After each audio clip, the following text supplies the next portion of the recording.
Perception versus discernment.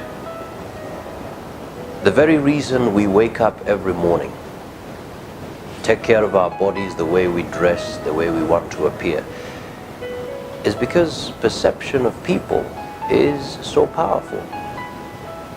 The perception people have towards a speaker or a messenger determines whether they will receive the message or not.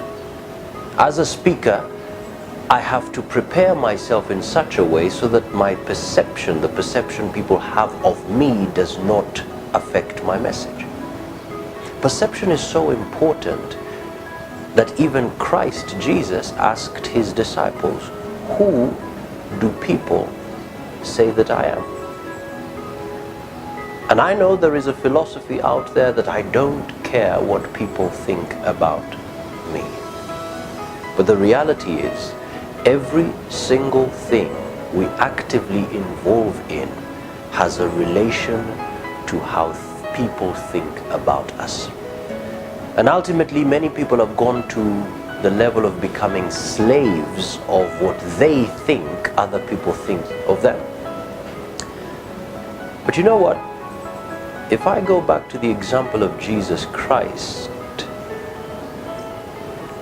he asks the disciples, "Who do men think that I am?" But then he turns it and asks them, "Who do you think that I am?" And one of his disciples, Peter, speaks out and says, "You are the Christ." Now I pay close attention to the reply Christ gives his disciple. He says, "It was actually not revealed to you by human thinking, but by the Spirit of God."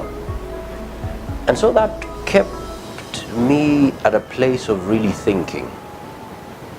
Do I value the perception and reputation of people about me, or do I really have to sit down and begin to ask in my quiet, dark moments, what does God think about me? Regardless of what people think. Because people can praise me out there, but I know when I'm in my personal secret moments. And I will tell you this, there is such confidence when you know you are right with God, that regardless of what people say about you, it doesn't matter, because you know your recognition and acknowledgement comes from God. And that is the place of discernment, where your reputation is not based on what people say, because you will meet one person and that person will praise you. Next to that person you meet another person who says what kind of a person you are, and you find yourself going down to the lowest levels of your life. But if you know for sure that you are committed and God knows and finds value in you, and you always treasure putting a smile on the face of God, my goodness, that is enough reputation to face anybody. So whether they praise you or not, it doesn't matter, because now you're living beyond the physical human level of perception of who you are. You're now looking at an internal recognition of who you truly are. So all the best, even as you leave today. Be confident that your value is known and appreciated by God, and live with that. All the best.